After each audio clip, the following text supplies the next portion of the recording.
John McMullen, 97.3 ESPN.com, at JF McMullen on Twitter.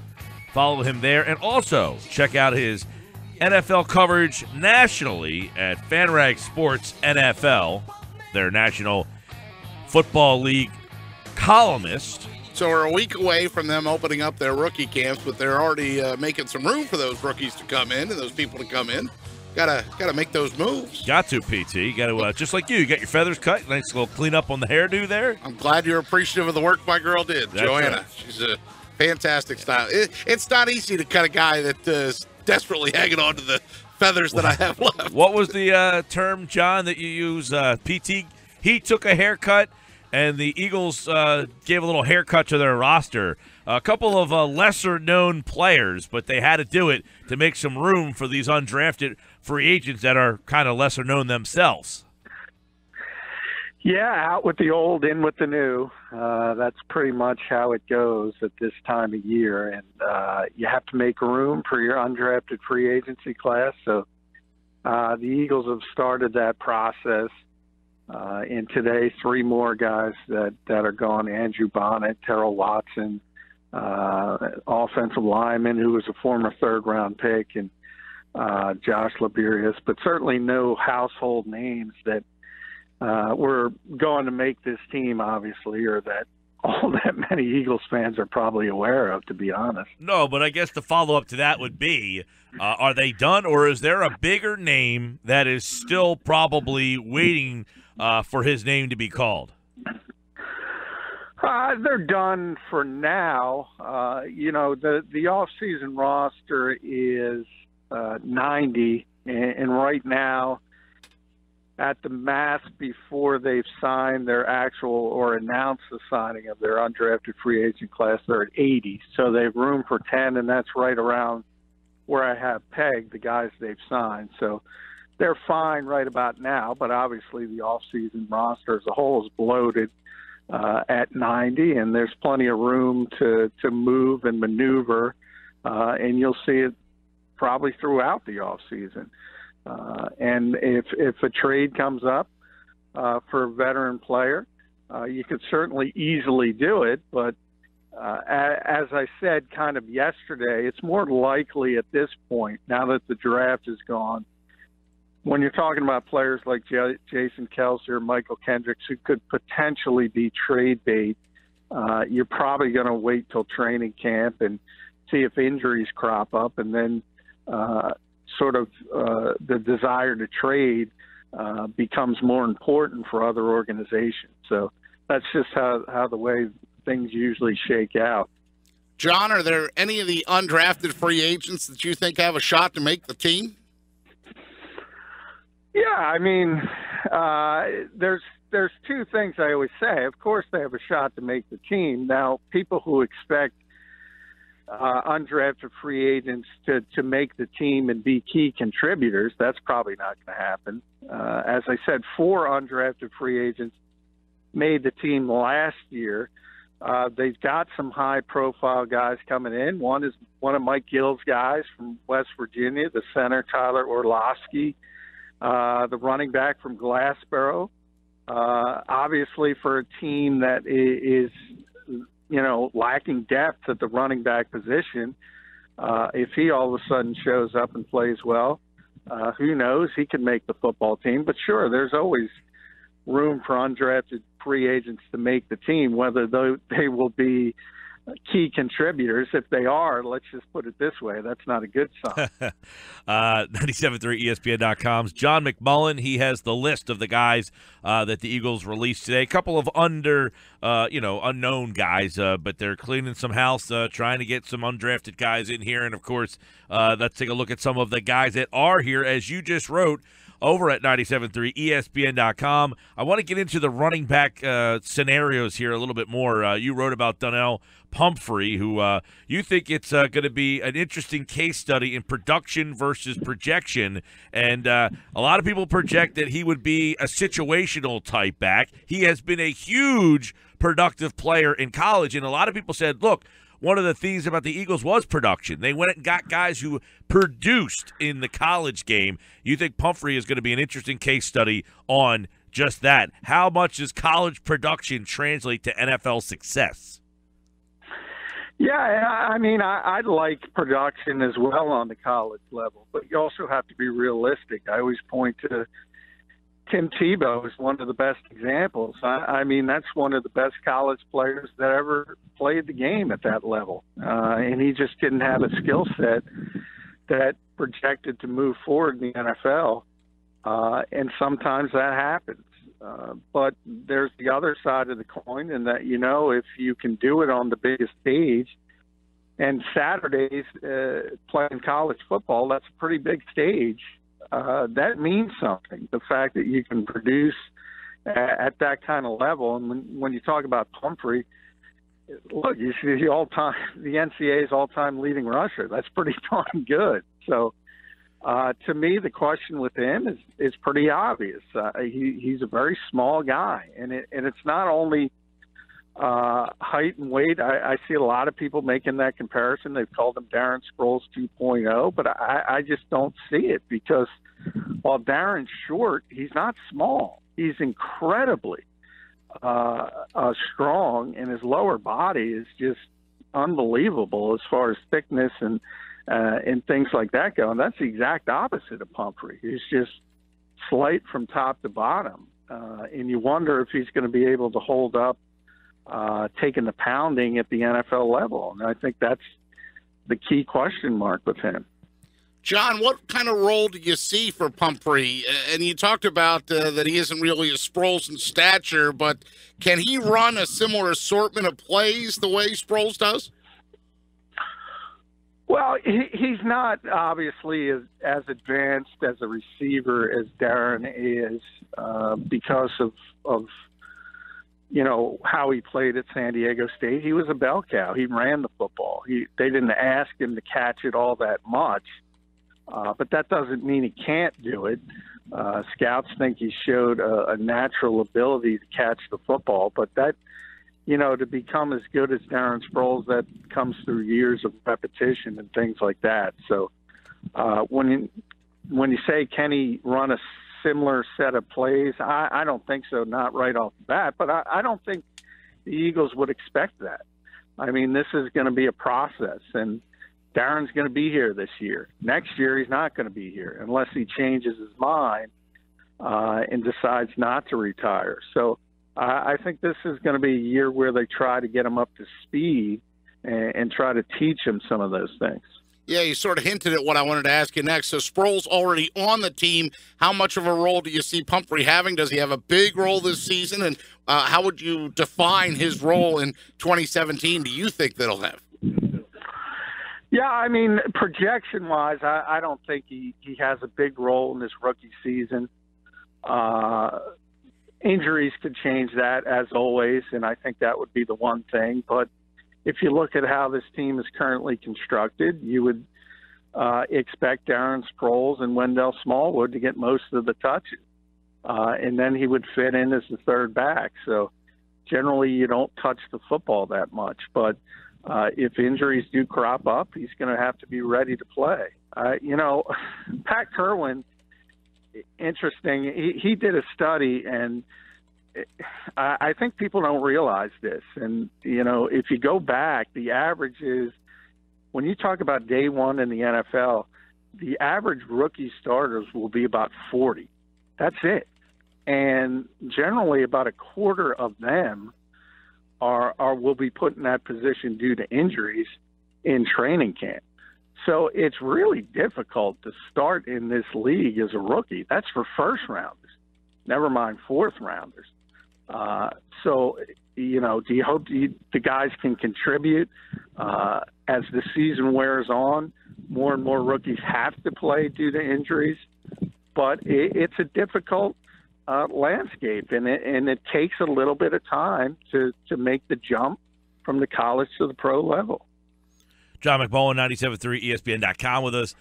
You talked about him being the bell cow at San Diego State. Now, keep in mind, this guy broke all of Marshall Faulk's records. He is the all-time leading rusher in the history of NCAA college football. So for those of you who are, not very familiar with him, he's got somewhat of a pedigree.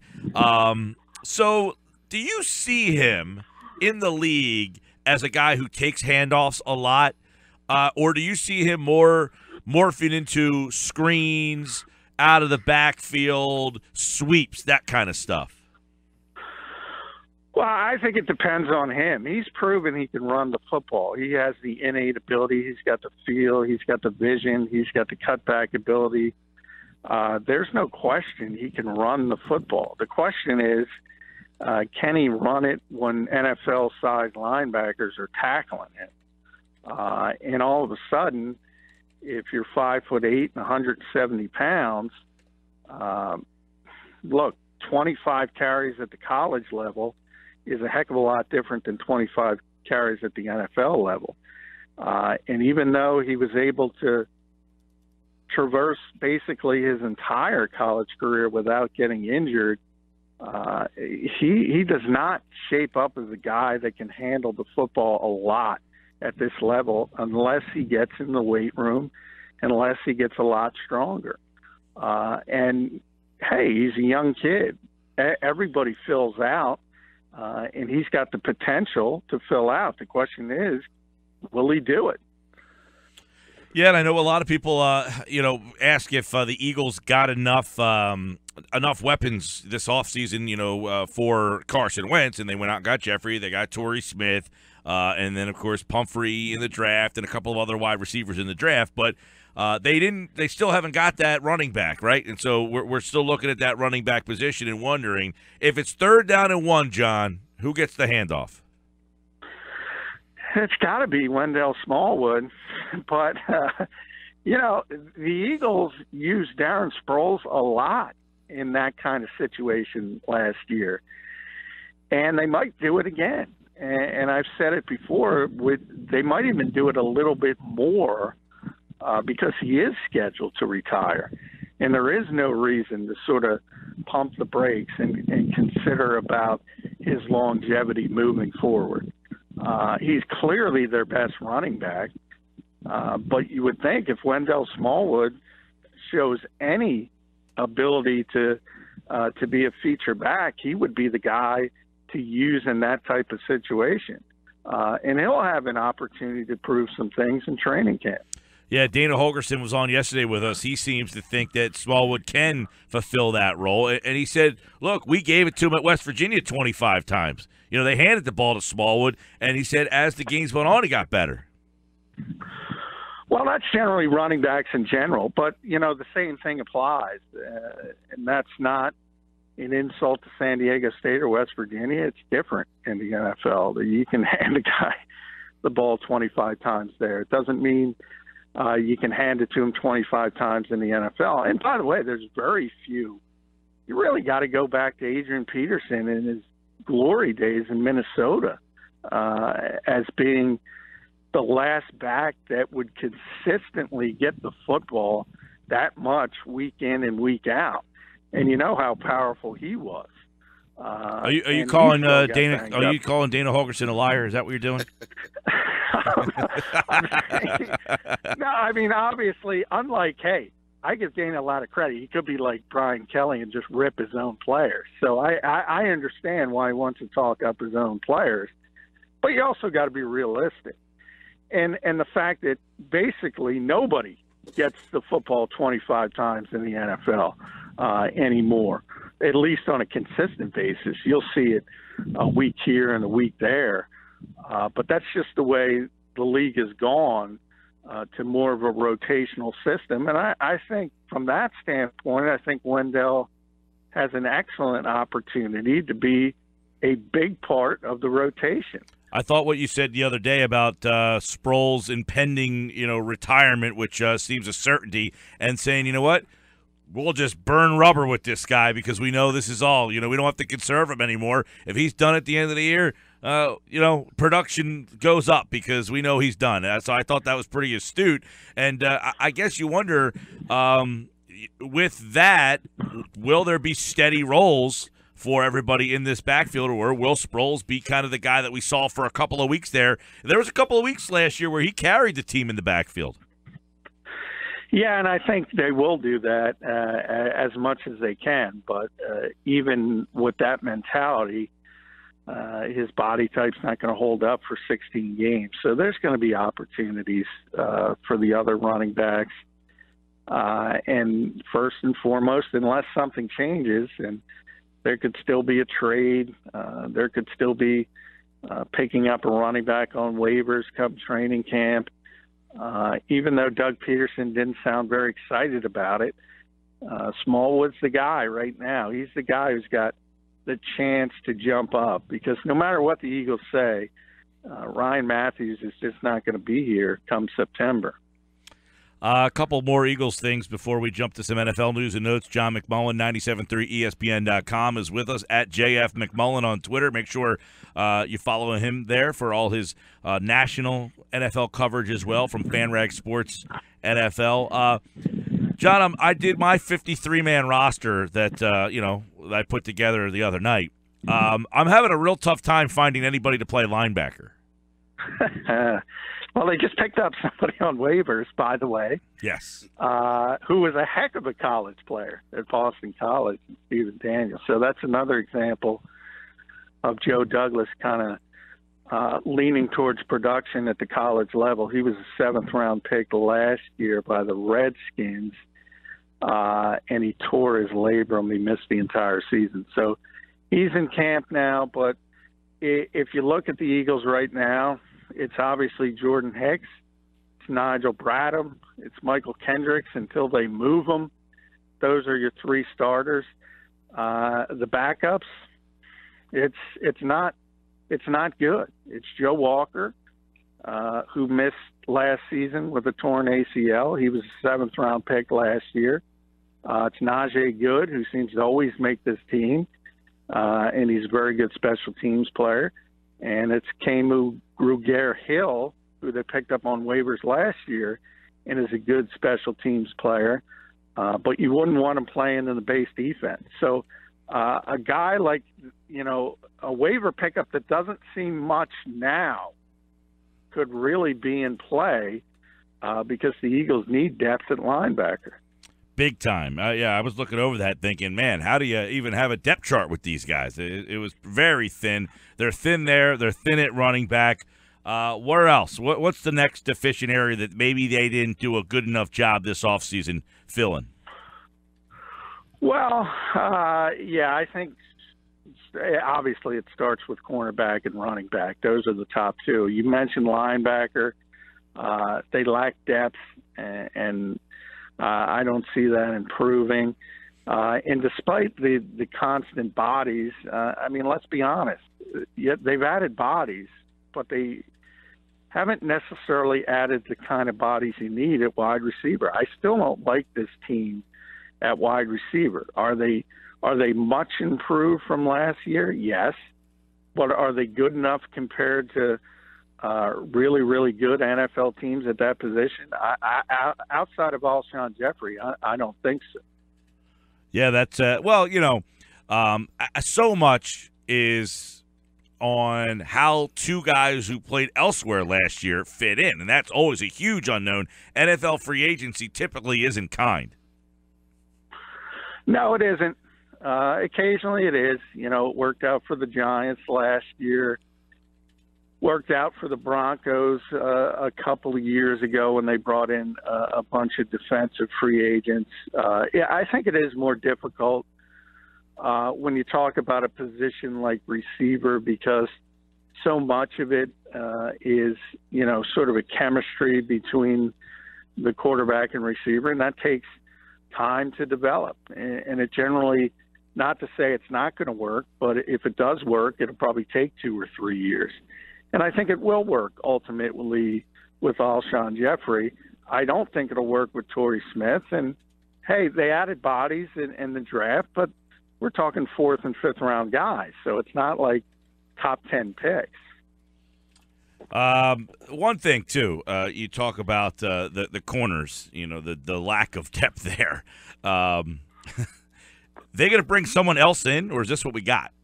Because that was another area where I was like, does C.J. Smith get a roster spot? They're scraping. Yeah, I mean, this is what we got. And again, they added 2 bodies in the draft, and 2 significant ones, but one's not going to play right away, obviously. And, you know, Rasul Douglas, we just talked about it. You talk about 40 likely starters week 1 in the NFL who are draft picks. And if you look at the Eagles draft, he's the most likely to be a starter, even more so than Derek Barnett, the 14th overall pick. Why? Because he has to be. And that's not a good place to be in when you have to start a 3rd-round pick at cornerback. But really, when you think about 2 outside corners and a nickel corner, Rasul Douglas better start on this team, because if he can't, that's a really bad sign. Yeah, and the corners on the roster combine to start 13 games last season. That's the lowest in the NFL, the guys that are currently on the Eagles roster. So, yeah, Rasul Douglas, if he can't beat out the guys that he's in competition with, you know, that would be pretty frustrating.